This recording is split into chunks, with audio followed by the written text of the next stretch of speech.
Para penduduk merasa terjadi sesuatu yang aneh di Reservoir Kisirada, maka mereka lapor kepada Sudarso selaku pimpinan daerah Candi Lama, dan Sudarso pun dengan cepat mengadakan rapat dengan para pemuda lainnya.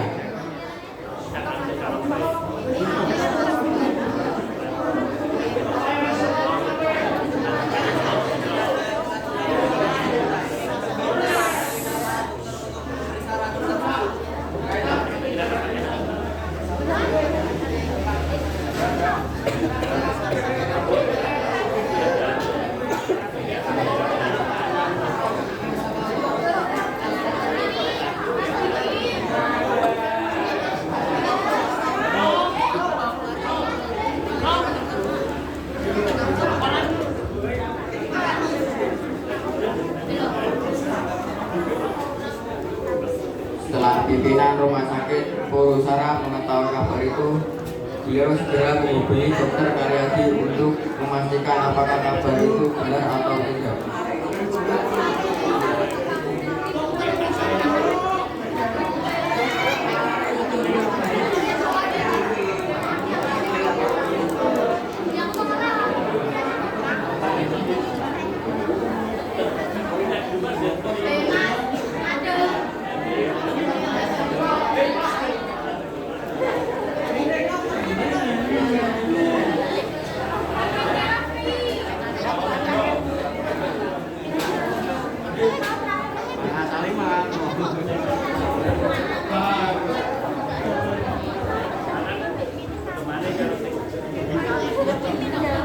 Selamat sore dokter, saya ingin meminta bantuan Anda untuk memastikan kabar tentang Reservoir Siranda yang kabarnya telah diracuni oleh Jepang.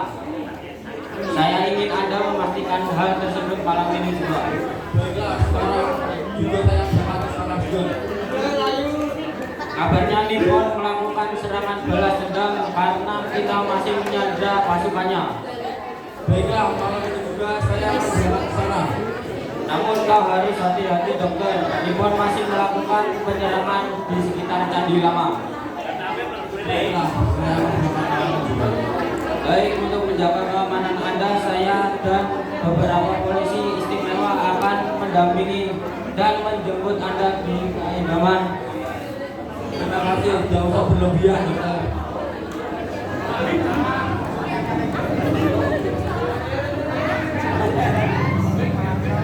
Dokter Karyadi pun meminta izin kepada istrinya untuk berangkat ke Candi Lama. Namun istrinya melarang dokter Karyadi untuk pergi karena sudah mengetahui kondisi yang terjadi di sekitar Candi Lama.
kan bisa diomongkan ini to Mas. Tapi penting apa to Mas?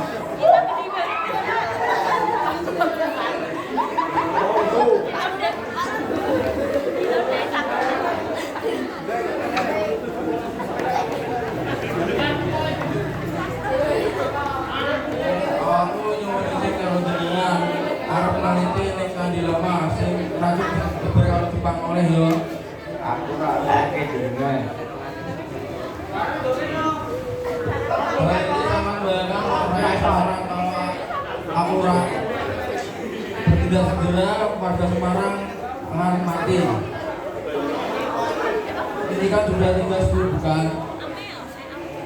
Ya sudah, aku sudah bersama kamu. Malam ini aku akan berangkat beserta ada yang menjemputku. Aku akan menjaga diriku. Ya sudah jadi. Dokter Karyadi pun akhirnya berangkat ke Kandilama. Dia pun dijemput oleh Dokter Sukaryo beserta 2 polisi Innova.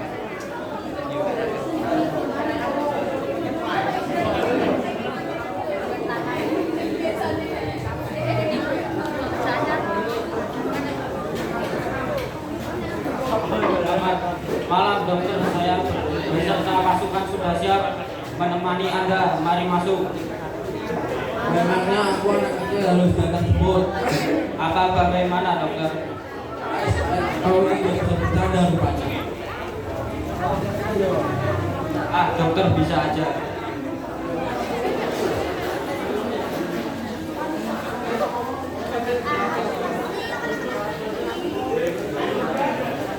Saat mereka tengah melewati jalan Pandanaran, mobil mereka dihadang oleh beberapa pasukan Nippon. Lalu Nippon pun menarik paksa mereka keluar dari mobil yang mereka tumpangi.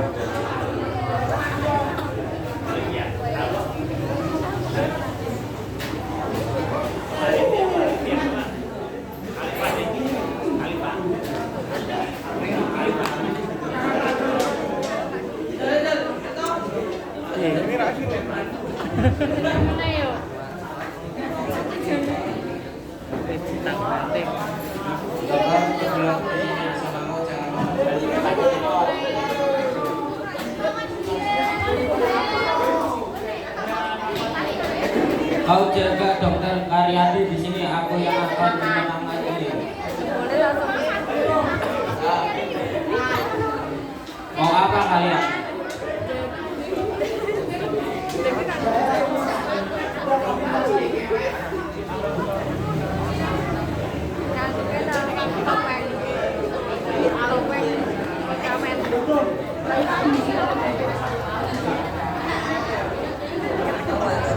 Kami akan tetap lewat sini.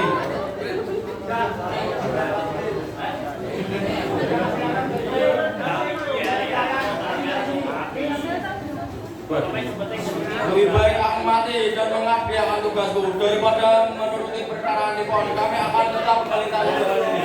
Lebih baik kalian pergi.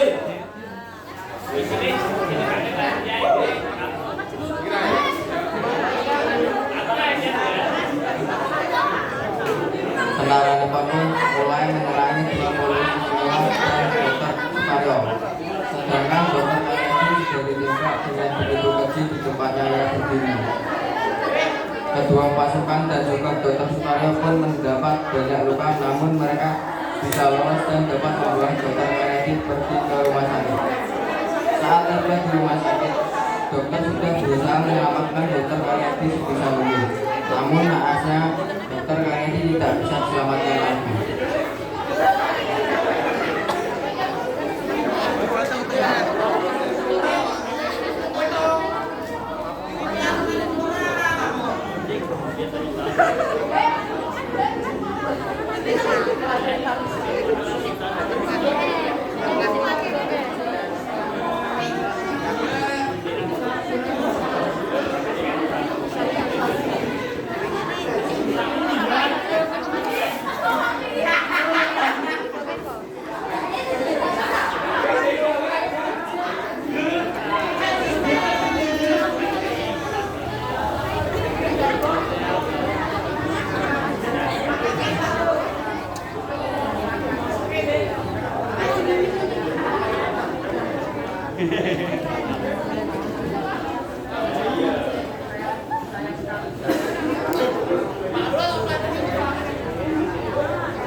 Mereka pun yang mendengar kabar itu pun merasa begitu terpukul.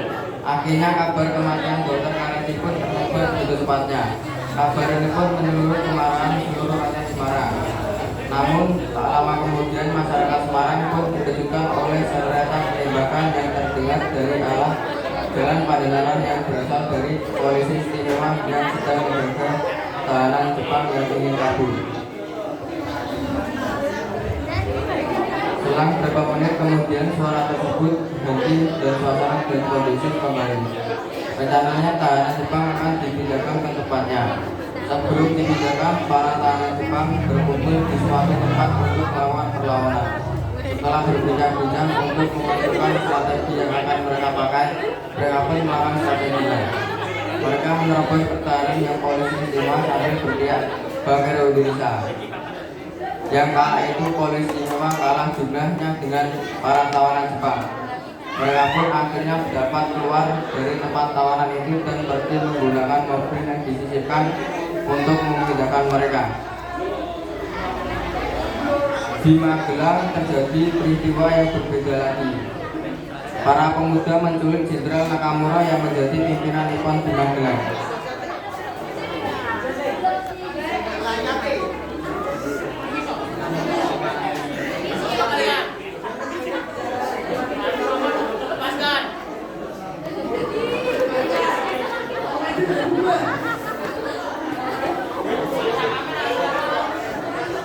Mendengar kabar penculikan tersebut, pasukan Jepang melakukan pemberontakan penyerangan di Semarang. Salah satu strateginya adalah dengan menculik Mr. Wongsonegoro, Sudarjo, dan Dr. Soekaryo. Lalu karena beranggapan Mr. Wongsonegoro dapat mengembalikan para tawanan Jepang, meminta bantuan kepada Mr. Wongsonegoro untuk melaksanakan gencatan senjata untuk mengembalikan para tawanan Jepang dan senjata yang ditahan oleh Indonesia.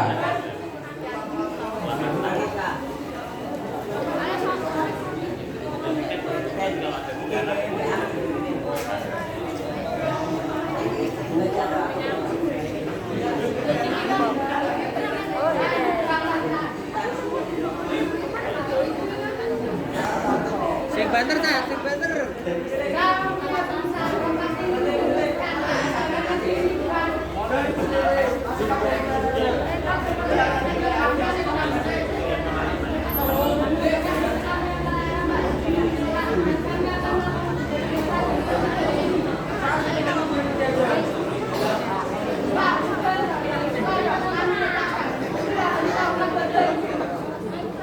Akhirnya Mr. Wongsonegoro, Sudarjo, dan juga Dr. Soekaryo pun berhasil lepas dari tawanan Jepang.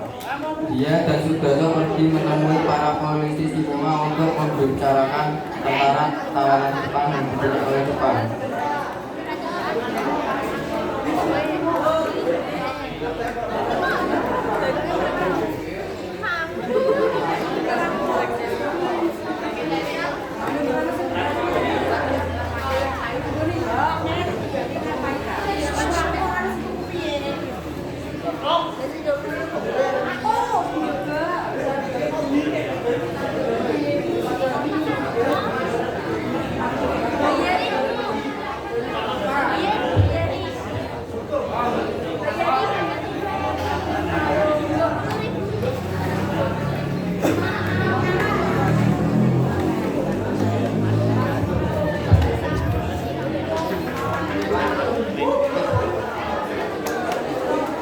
Akhirnya kedua belah pihak pun memutuskan untuk mengadakan konferensi di Hotel Du Pavilion.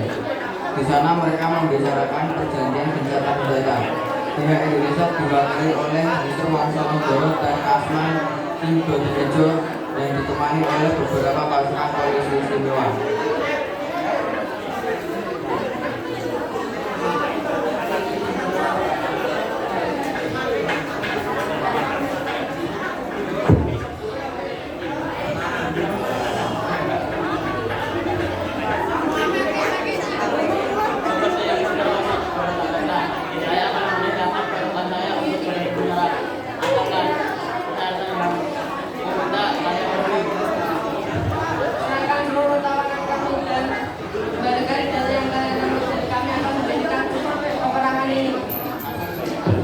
Apa kalian yakin akan menepati janji kalian? Tentu, kami patah ingkar janji. Oke. Setelah melakukan konvoy perdagangan, Jepang pun akhirnya pergi meninggalkan Semarang dan pertemuan hari ini pun berakhir dengan damai.